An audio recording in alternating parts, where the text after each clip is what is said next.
Good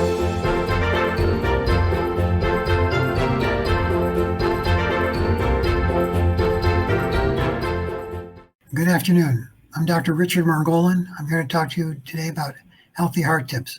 I'm a board-certified family physician with Advocate Medical Group in the Lincolnshire office.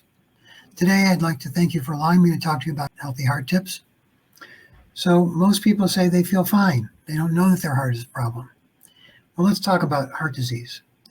500,000 Americans die of heart disease every year, with about half of them being women.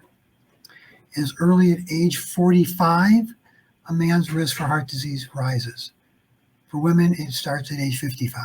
50% of men and 64% of women who die suddenly do so of heart disease and have no prior symptoms. These facts may be frightening to you, but they're the truth. Heart disease is often known as a silent killer. How many of you know people who have been doing fine, all of a sudden so-and-so died suddenly, they dropped dead from a heart attack. I thought they were in great shape. So did we, so did they. Failure to go to the doctor and get routine blood checks for your cholesterol, routine blood checks for your heart markers, and getting physical activity are all paramount to preventing heart disease. So the first thing I want to talk to you about is what are some factors that can cause heart disease and how can we prevent it? Well, the first thing is, do you smoke? We all know that smoking causes coronary artery disease. Coronary artery disease leads to heart attacks. How's your blood pressure? Blood pressure, often known as a silent killer, is another leading cause of heart disease and heart attacks. There are so many people walking around this country today that have high blood pressure and don't know it. And they end up going to the doctor with some other symptom, a headache, blurry vision, nausea, vomiting, and it's high blood pressure. High blood pressure is easily treatable and in some cases can be reversed, depending upon the cause of your high blood pressure. If your high blood pressure is due to obesity and diet, we can oftentimes reverse that.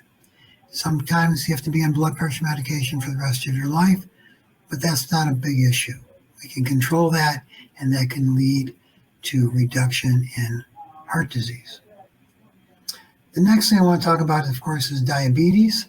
Diabetes to me is another silent killer because so many of us walk around thinking our diet's good, a little bit overweight, but I don't have diabetes. I can't have diabetes. Well, you can. And oftentimes there's now the talk about pre-diabetes.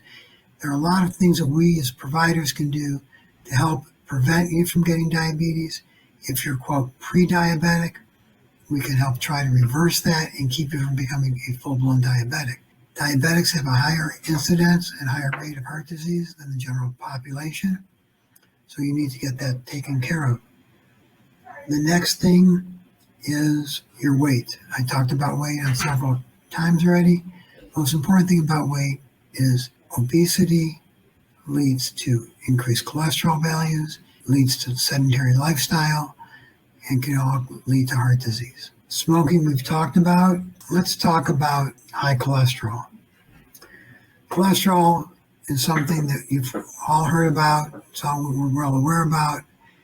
We talk about high cholesterol, we talk about what are your numbers? What do your numbers mean? What numbers are you looking at? Well, there's the total cholesterol, there's your HDL, your LDL, and your triglycerides. Your total cholesterol is very important. It's a measure of all the cholesterol components. We talk about HDL. HDL is your cardioprotective cholesterol value. The higher that number, the better the protection for your heart. The LDL is your bad cholesterol, and your triglycerides are, for lack of a better term, the fatty component of your bloodstream or your blood. We need to get the triglycerides below 150, your total cholesterol below 200, and your HDL as high as we can get it. How do we get it high?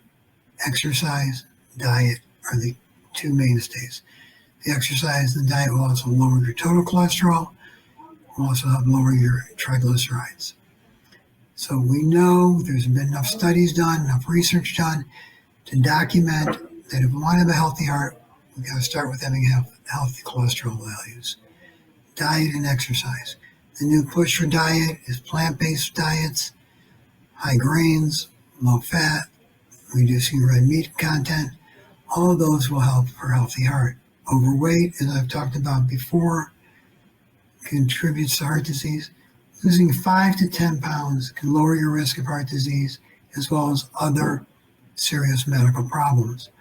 You talk about weight loss, people say, I can't lose weight, I've dieted, I've tried. My answer is yes, you can. It's all about how do you want to lose weight. You want to go on a fad diet and lose 20 pounds, you're not going to keep it off. You want to go on a regular diet that's going to take off a pound a week, 2 pounds a week in the beginning, and that weight will be kept off. And the way that we do that is diet and exercise. Calories in versus calories out. We get the weight down, 5 pounds, 10 pounds, makes a major reduction in your heart health. Diabetes, 65% of people with diabetes die from some sort of heart disease. 65%.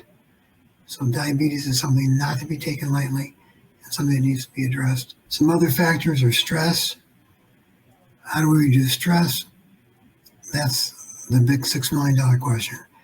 Everybody's got their own methods for reducing stress, but obviously in the times we're in right now, it's very stressful. We recognize that, but again, try and find time for yourself. Find me time. I call me time a time where you are not bothered, you do something you enjoy to relax, and that may help reduce your stress level.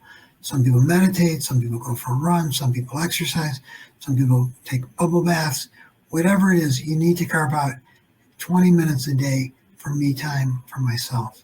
Alcohol consumption, we find that moderate alcohol drinkers, was moderate mean 1 drink a day. If you're a woman, 2 drinks a day. If you're a man, on a 3 to 5 times per week, is going to help reduce heart disease. It doesn't mean you should go out and get drunk every night or get drunk every weekend and say I'm catching up. It's a steady pace, steady method.